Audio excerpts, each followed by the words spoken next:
Hey guys, Mandy here. And I'm Sammy. And this is a Spooky Quicky podcast episode number 11. 11. Y'all remember counting like this where you would do this and then you ran out of hands, so you would be like 11, 12, 13. This is 11. What kind of school did you go to? I don't know, sorry. From the backwoods. All right, today we're going to talk about another movie that we both like, right? You liked it? I liked it. We saw it in theaters when it came out. It came out in 2021, and it's called... The movie's called Antlers. Antlers. Have y'all seen it? Tell us. We liked it. We were excited for this because it's about Wendigos, and I can't recall another movie that is about Wendigos. Is there? Maybe Pet Sematary, the new one? Oh, that came out after this, no? I don't know. No, I don't know. But, like, growing up, I don't recall Wendigo stories. Do you? Not really, no. I don't think I learned about them until I was more of a teenage years looking up, like, cryptids and stuff, right? Like, maybe Wendigos were featured in other movies and stuff, but this movie is about Wendigos. Entirely, like, yeah. Wendigos. So, it came out in 2021. We went to the theaters. I remember going really late. It was, like, after I got off work, and I used to get off work at, like, 11 o'clock or something. I don't know. It was just, I remember it being really late. And it was so scary because it was just, like, we were tired. I don't know. Yeah. Remember? Yeah. Yeah, this movie, I don't know how it really went under the radar. It's, in my opinion, one of the best horror movies out there. The movie's really dark.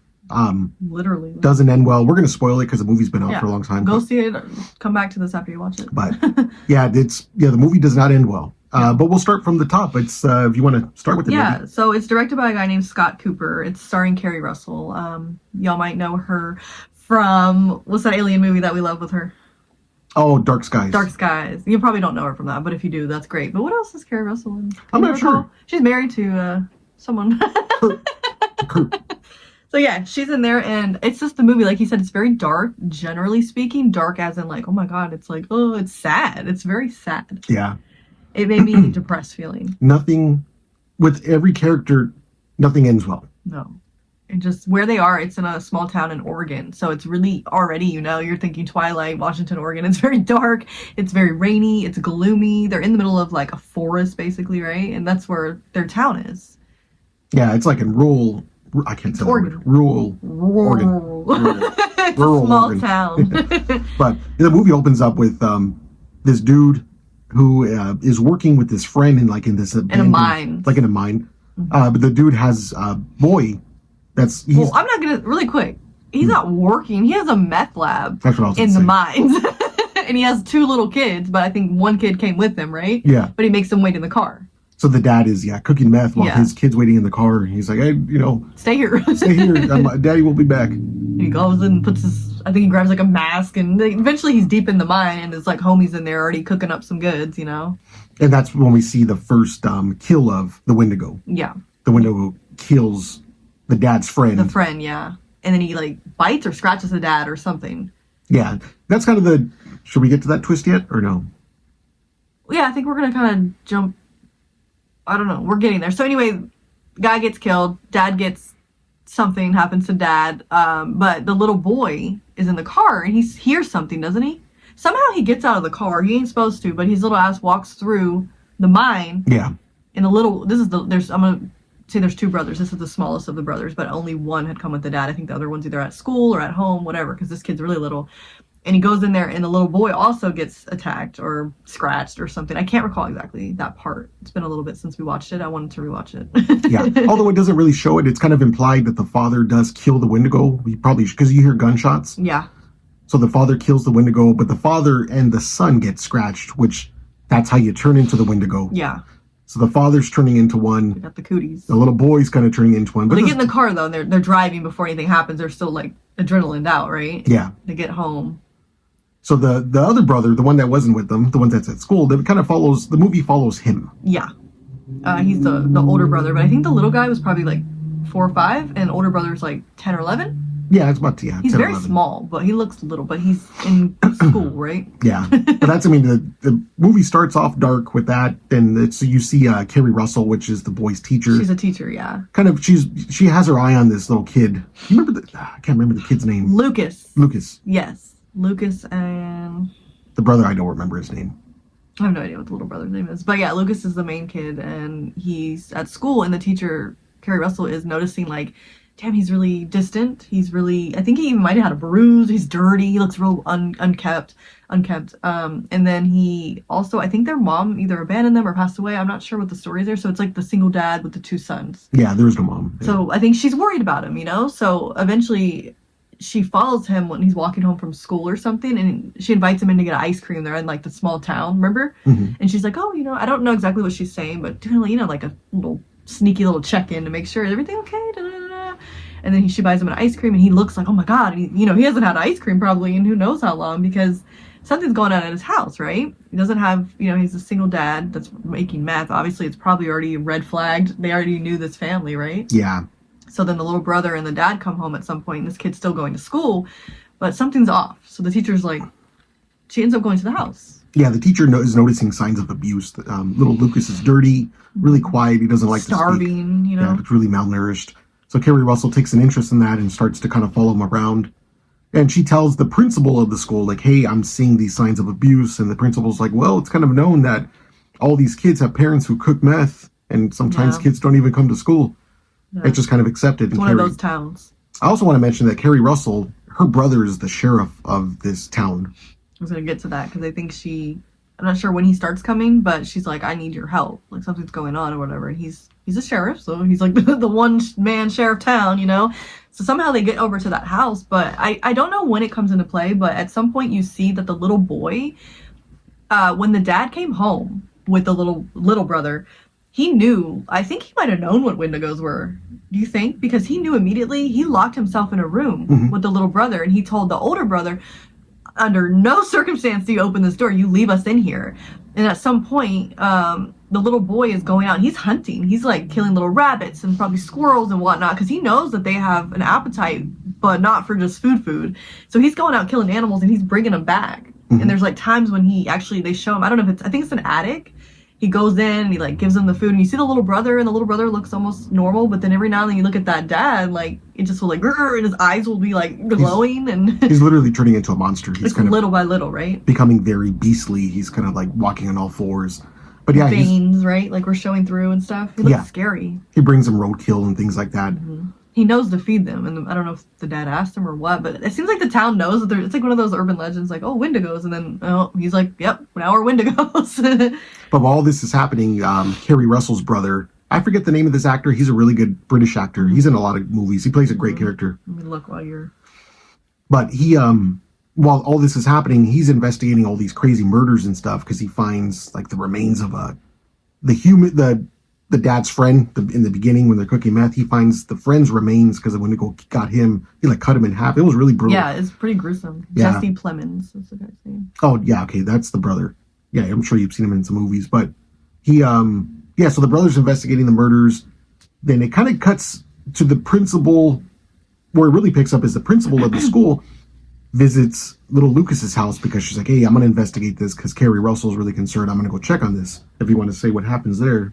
You finished because I don't remember exactly. I know she actually makes her way inside. I think the door might be open. Yeah, so right? The principal walks in. She's like, hey, is anyone here? No answer, nothing, quiet. And she hears noises from the attic where the dad and the little brother she's are. Like following it, like, huh. She looks in, she's like, oh my god, and she I think she sees a little boy first. She's a little boy. She's like, oh my god, are you okay? The dad attacks her, and that attack scene is really brutal. It's pretty vicious. He like rips a part of her neck off. But once he kills his first human, taste for blood. That's when he turns into the full-on Wendigo, and that transformation scene is pretty. It's crazy. It's almost like I don't even know how to explain that one because it's like electric, like it's electrifying. Like literally, like there's like lights. And shit. Yeah, the Wendigo comes out of. Yeah, it's crazy. It's like a flesh body, like mask. I don't know how to explain it. There's a scene where the antlers are just coming out of his mouth, and it's super fucking extreme. It's wild, but at some point, we're giving this away, but it keeps going. Obviously, I don't know if the dad gets out. Does he get out of that? Yeah, so the dad's now the full-on Wendigo. He's no longer like a human hybrid. He gets out and he starts killing people. But at that point, Carrie Russell. And the brother. Yeah, I haven't watched this in probably like a year. And I actually last night was like, I want to watch it. And then we just like fell asleep or something. And then I'm like, we're going to talk about it. But have there's some parts where you're gonna miss, which is good for you because when you can go watch it, you can be like, oh yeah, she didn't tell us this part. So we're missing some few. If you've seen it, we're missing some parts here. But long story short, Kerry Russell ends up killing the Wendigo, Lucas's dad, Mm-hmm. kills him. But in all of this, the Wendigo scratches Kerry Russell's brother, The sheriff, sheriff, cop, or whatever he is. He kind of pokes him with his antlers, so he is now the next Wendigo. But you could see at the end of the movie. But there's an even sadder scene you're like skipping. Like, I mean, that's sad, but there's some. If you are not good with children being hurt, and, the little brother scene. Yeah, the little brother. It's too late for him. He's turning as well, and Carrie and the brother sheriff, they know this, and they're walking on like a beach, and like it just something happens immediately, right? Like, and they're just implying that they're gonna little brother. It's pretty. Oh no! Yeah, she does kill him. She does. That's what I'm saying. Like they're like looking at each other, like, yeah, we got to. Yeah, because like, Kerry Russell kills the main Wendigo the dad inside of like some kind of cavern. Oh yeah, thing. okay, mines and stuff. But after she kills the father, the little brother is starting to turn. He's doing You can see where he's like kind of twitching and stuff, and he's making these weird like animal noises. Oh, that's right. Yes. And she goes up to him and she stabs him in the heart. Okay. Yeah. So that's the scene. And then the beach one is more like they know the brother is gonna go, right? I'm getting confused. No, I don't know if they really. If Kerry Russell knows, maybe she must. I don't know. But the brother knows. He's like, I got cigarette. Yeah, because the brother's like coughing and stuff, and he like puts out his hand and it's all black stuff. Yeah. And there's like black stuff coming out of his eyes, so he knows what's coming. Yeah. I just remember like the beach scene, and it's just dark and dreary. You know those like Oregon beaches, and then I think she's basically like caring for the little boy now, the Lucas. Yeah, she pretty much adopted Lucas. That's hers, but then her brother's showing signs, so it's pretty fucking sad. Yeah, it's sad. It really like you didn't expect. You know, a lot of movies you do get the happy ending, or even if it's a sad ending, there's like a that was for the best, and it's like damn, y'all couldn't save the little boy, and they already had like a crappy parent and whatever happened with the mom and then meth and shitty town, and it's just like damn, and the little boy, he was sweet. Like you'll see moments when he was still human and the little brother loves him, and it's so sad. I was like, what happened? And in all of this, Kerry Russell, her character is kind of seeing all these signs of abuse because she was abused by her father. Her father used to touch her when she was a little girl. That's right. So she's like, very triggered by it. Yeah. The whole story, every story. Everyone's story is fucked up. Yeah. All of it. And you're like, what? Like it's trauma after trauma, but that kind of makes a good movie. It's realistic in a sense because it's stuff that happens to people. Not the Wendigo part that I know of. I mean, I believe, but you know, the family traumas and stuff like that. It's believable. So sometimes things don't have happy endings. Sometimes they're a little messed up. Mm-hmm. So it's just a true thing. Yeah. I don't know. I'm gonna be watching it this week because we actually own it on a DVD. We just have to hook up our DVD player, and that's why we were lazy last night. We didn't. But I'm going to rewatch it, and if you guys have more comments about it, I'm really curious if you guys liked it. I didn't hear anyone talking about this movie. I don't know how. It's weird. We say this a lot. We're like, how come no one's talking about it? It's crazy. Yeah, I mean, we reviewed The Monkey, and I'm like, okay, The Monkey was really promoted. They put a lot of money into that. I personally did not like The Monkey. And if you liked it, that's totally cool. That's fine. But Antlers was outstanding. I'm like, man. Even the cinematography. It's beautiful. It's sad and beautiful. Makes you feel something, which is what a movie should do, right? Yeah. But no one's talking about it. I haven't seen any artwork from it, really. Maybe like one guy out there, but... Yeah, the Wendigo, they never really show... Well, they kind of show the full body, but it's very fast. It's kind of like American Werewolf in London, where they don't give you the full werewolf. They tease it. They tease it a lot. That's kind of what they do with this, and I really like that. Don't give us the full thing, you know? Like... They leave it up to your mind to... Yeah, let us wonder. Yeah. Let us think about it. Really good. And if you haven't watched it, if you have, let us know if you did like it. If you didn't, that's cool. But if you haven't seen it, go watch it and talk about it. Because I think it's deserving of being heard about. Yeah, I don't think it's streaming for free anywhere, but you could rent it on Prime. It's probably $5 maybe. Yeah, it's got to be. It's worth a watch, I'm telling you. 4 years ago. But definitely a good one. And I wanted to talk about that one so that I can remind myself to rewatch it. We'll do that tonight. Yeah, we'll watch that. So... The next thing, we also haven't gotten scary stories from you guys. Message us because we want to know what ghosts you've seen, what aliens you've seen. Was grandma abducted? You know, did your dog poop out a little Martian or anything? Whatever. Like, tell us weird stuff. Is your dog a Martian? Is your dog a Martian? Are you a Martian? We'll have a whole alien interview with you. Come in. But since we don't have any stories, sometimes that's going to happen. We understand. Sometimes, people live some just boring, adventure-less lives. Nobody has any ghost stories sometimes. That's okay. It's not your fault. So I think we're going to hop into some urban legends, some common ghost stories, some different things like that, weird sightings or other really famous, say, UFO sightings and stuff. We should talk about, what's our boy? Walt, what's his name? What's the guy that got, oh God, what's his name? Oh, Travis Walton? Travis Walton. Yeah. Like, we'll bring up stuff like that sometimes when we have nothing else because it's a spooky story still. So Sammy did a little adventure since this weekend is Easter weekend. He found a story, kind of like a... Yeah, so I was just kind of researching this. So it's set in Mandy's home state of Virginia. Yeah. It's an Easter folklore horror story. But being that you're from Virginia, I think you should read it. Well, honestly, I've never heard this. So the funny thing is urban legends work out because every place that you hear this urban legend, you'll be like, oh yeah, I'm in California and I heard it. I'm in Virginia, I'm in Maine, whatever. It's just a differentiation. Like, I've heard this story, but it wasn't a bunny man. And you've probably heard this story when it was a clown or when it was a crazed maniac. When I heard about this, it kind of sounded like the Mothman a little bit too. Did it? Okay. I'm gonna because there's a bridge. I don't know. Okay. So Sammy looked up the Bunny Man, and this took place in, I believe, Fairfax County, Virginia. Not far from where I'm from. I'm familiar. I've been there. So the legend is, it's infamous. Where I'm like, okay, I'm gonna ask my Fairfax buddies. In the 70s, people began reporting sightings of a man in a white bunny costume roaming around Fairfax County, Virginia, wielding an axe. So right away when you said that, I'm like, I remember like the clown scares and stuff. It's very similar. So I think this one's just been adapted over time. But the funny thing is, it's like the Bunny Man supposedly escaped from a nearby asylum. And according to legend, he haunts a tunnel known as the Bunny Man Bridge, appearing around Easter. I love that. That's cool. But I've never heard those ever. So I don't know how it's infamous. But I do know, I don't know if you guys have, but a million times I've heard people say, oh yeah, there's this man walking over there, or there's this guy in the clown suit, but yeah, they escaped an asylum. How many times have you heard that? There's an asylum up there, and Virginia has a lot of asylums. Let me tell you, we do. We got a lot of crazy people.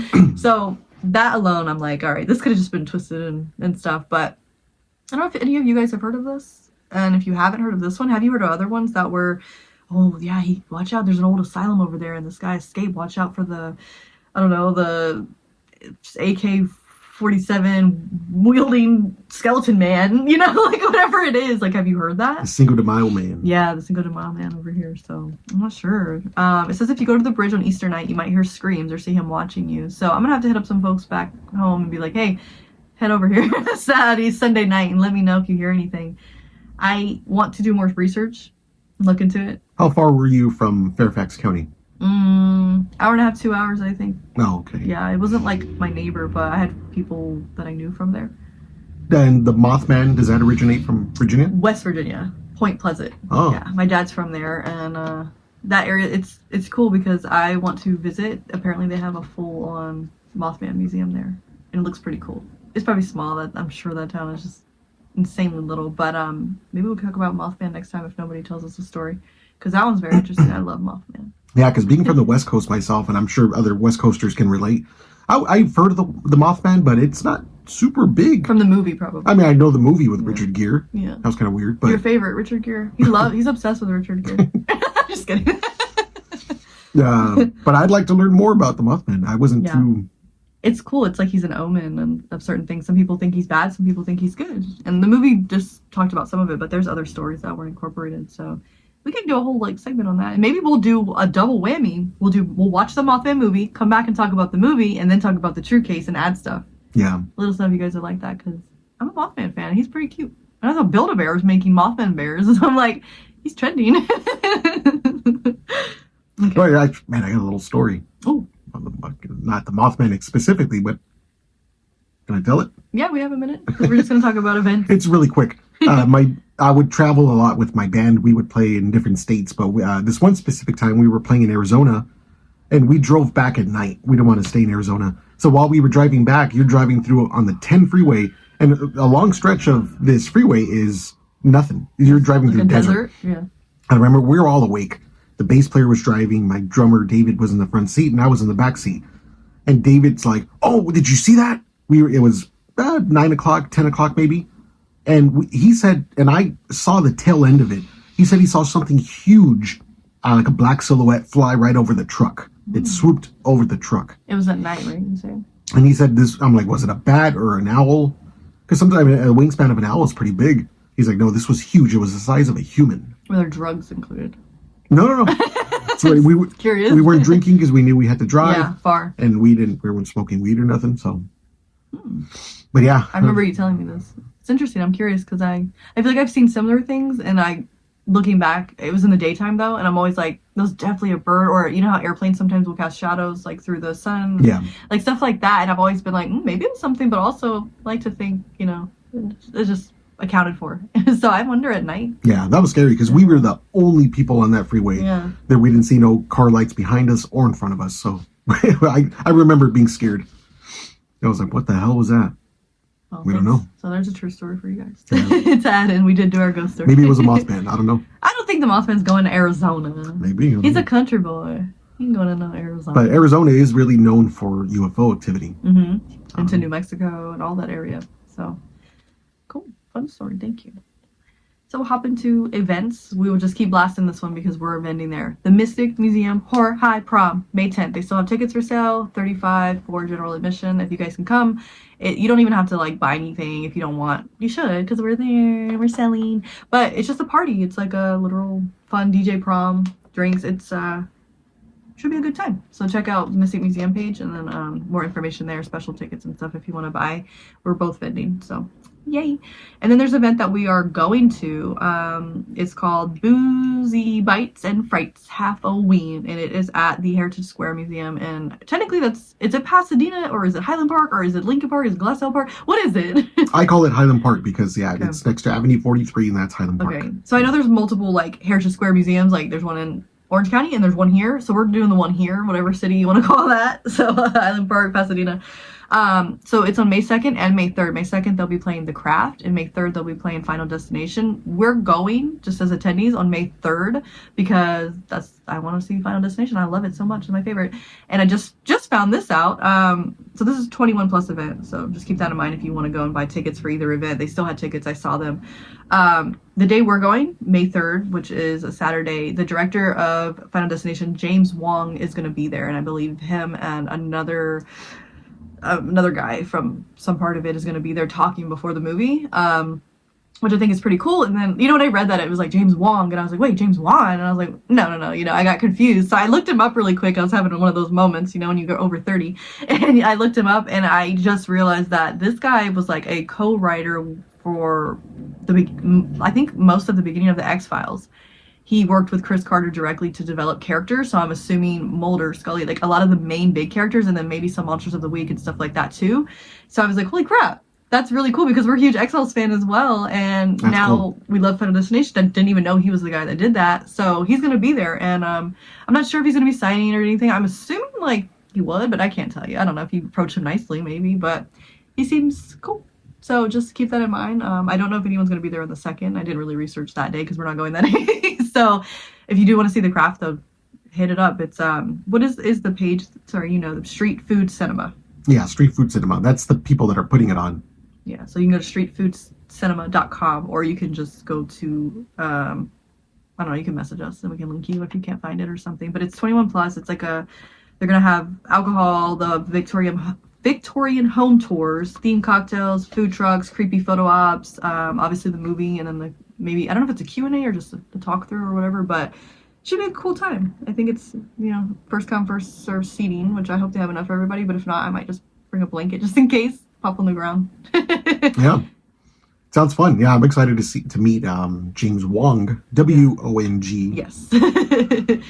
So that was just something fun. There's more events coming up. I think we'll talk about more next week because there's always something. There's so many events. Just, go on Instagram and type in like Halloween, Burbank, Los Angeles. Like you're going to find some stuff. There's just many. And then we're always going to shout out Mystic Museum, Horror Bodega, Bone Juice, LA. All of that's in Burbank if you want to make a day of it. Fun, spooky day. Yeah, there's a lot of cool shops on Magnolia. Mm-hmm. There's a lot. There's like more than even just, it's not even all spooky. You just want some Pinocchio's Italian food, go in there. It's delicious and support them. And they have gelato. Yes.